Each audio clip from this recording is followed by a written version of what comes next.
Y'all ever been to Olive Garden? No. If you ain't never been there, let me tell you what happens. So you get to Olive Garden and you sit down at your table, okay? They bring you a basket of breadsticks. Breadsticks be hidden. Most delicious breadsticks you'll ever have in your entire life. It's right next to Cheesecake Factory, the little brown bread with the oatmeal. It's right next to it. Right second to it.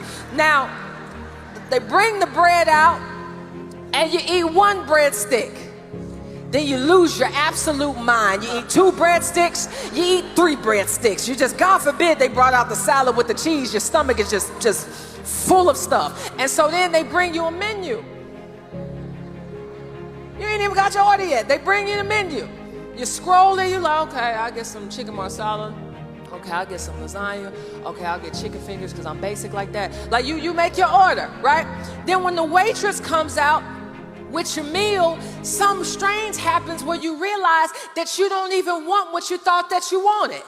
And the reason that you don't want it anymore is because you consume so much bread that you don't have capacity for anything else. And that's what happens when people get the bread of life. That's what happens when people get Jesus, is that they are so full of his love, so full of his power, so full of his truth, so full of his grace that they don't have capacity for foolishness no more.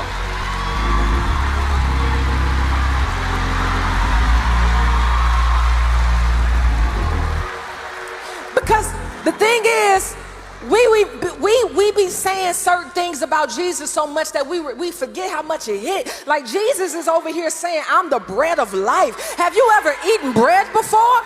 When you eat bread, it holds weight in your body. And so Jesus is saying, I ain't just here to save you, I'm also here to satisfy you.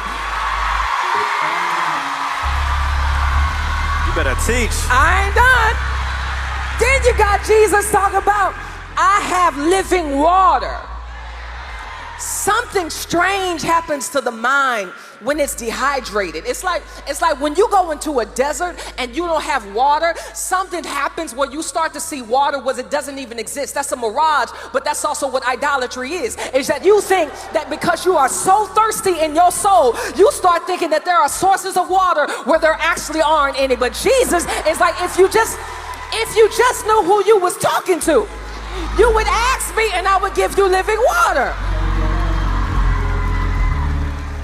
So that's all I'm saying, is that when you preach Christ for real, when you teach God for real, when you exalt him for real, that is what changes the passions of the people. And so if we want people to stop being deceived, we got to help people love God more. Amen.